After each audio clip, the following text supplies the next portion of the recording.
This is Keith Hellwig from Cops Corrections Videos. If you like my videos, please hit the red subscribe button. I've been asked to answer a question, and that question is, have I ever set expectations and monitored the performance of a subordinate, and what guidance and directions did I find the most effective? Now, just to tell a little bit about myself, I was a line officer and a line sergeant for almost 18 years before I promoted to lieutenant and ultimately to captain. I served the last, 16 years of my career as a line supervisor. Now, I wasn't a supervisor that sat behind a desk. I was a line supervisor. I worked weekends, holidays. When it hit the fan, I was one of the guys that was there because I was a line supervisor. I didn't ride a desk. As such, I got a lot of new employees, and I had to set performance expectations with those employees. Now, this is a question that can't be answered with a generic one-size-fits-all answer. One of the things I found as a supervisor is that I needed to treat each officer as an individual. There were some officers that when they came out of the academy and you told them your expectations, they were more than willing to fulfill those expectations. There were others who came out and they had their own preconceived notions about what they should be doing as a correctional officer and their own expectations, and often they were at odds with the expectations of myself as a supervisor and the other officers that they would work with. Now, in a situation like that, I would call the individual into my office. I would do it privately. My theory throughout my career as a supervisor was never to criticize in public. I would praise in public, but I would never criticize in public. I would bring the individual into my office and I would explain my expectations to them.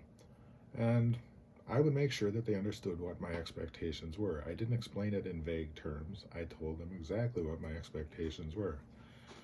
Now, in order to make sure that they were following those expectations, I would check on them. Now, I wasn't a micromanagement type of guy. In fact, I hated micromanagement. Micromanagement is what ultimately drove me to retire when I did. So I wasn't a micromanager, but I would watch how that individual was interacting with other officers. I would watch how that individual was interacting with other inmates. If I saw them doing something good, I told them about it. If I saw them doing something that didn't meet the expectations, I also talked to them about it. As I said before, monitoring and bringing people up to expectations isn't a one-size-fits-all situation. I can recall a specific individual hearing the nickname Shoes because he liked wearing the high-gloss Clarino leather, black leather shoes. He came out of the academy and boy, he was Spitfire. He was ready to go. However, to put it bluntly, he didn't know his ass from his elbow when it came to dealing with people. He knew policies and procedures, he knew rules and regulations, but he didn't know how to deal with people. So I had Shoes in my office a couple of times, and it was on complaints basically from other officers because of the way he treated inmates, the way he did his job, or the way he didn't do his job. Now, every time I talked to Shoes, it was like talking to Eddie Haskell from the old Leave It to Beaver show. Everything was good, everything was fine, everything was dandy. I'd put him back out on the line, and things would turn to crap. Ultimately, he ended up losing his job. He didn't make his probationary period. And it was really too bad because he was a good person. And when I had to deliver the news to him that he was being terminated, I pointed out to him that he was a good person, but that he just wasn't a good fit in this career. He understood it. In fact, he remained in contact with me for some time after that, and he ultimately thanked me for the advice and guidance that I did give him. But as I said, it's not one size fits all.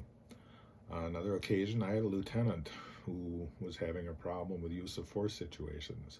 Just about any time he got called into a situation, it evolved into a use of force. Now, this was brought to my attention not only by my security director, who noticed all the uses of force, but by the responding officers, because they knew that when this lieutenant responded, there was going to be a use of force. I sat down with my lieutenant. I was a captain. I sat down with the lieutenant, and I explained to him that We were there to de-escalate situations. We were there to handle situations. We weren't there to create situations. So for the next month or so, anytime there was a trouble call, even if it was on the end of the institution where he was, I would respond to it. Now, I didn't second guess him, but I would just watch what was going on. And you know what? While I was there wasn't any uses of force. Everything went good. Everything went smooth. So I got called into my security director's office one day and said, your lieutenant told me that you are breathing down his neck on every single call. And I told the security director right out, the reason I'm doing that is because I don't like to see the uses of force. I don't like having to justify as a captain why my lieutenant is again involved in a use of force. Ironically, at that point, there was a trouble call in another part of the institution. So I told the security director, I'm going to let the lieutenant handle it. I'm not going to respond. Well, to say it turned into a real shit blizzard would be a vast understatement. It turned into a use of force which was entirely inappropriate, and basically it was because I wasn't watching, and another captain did respond and ultimately take action in that situation. One of the best things I found when you're working with subordinates, as I said, criticize in private, praise in public. As a supervisor, I always felt it was my job to help officers succeed, not watch them fail. Unfortunately, I ran into supervisors who were of the other vein, who felt it was their job to catch officers screwing up and pretty much nail them to the cross without providing any guidance. As a supervisor, encourage your officers, stand behind your officers when they do good, when they do bad, mention it to them. You don't have to climb down their throat. You don't have to act like a drill sergeant in front of everybody, but just let them know what your expectations are and help them to fulfill those expectations by providing guidance based on your experience.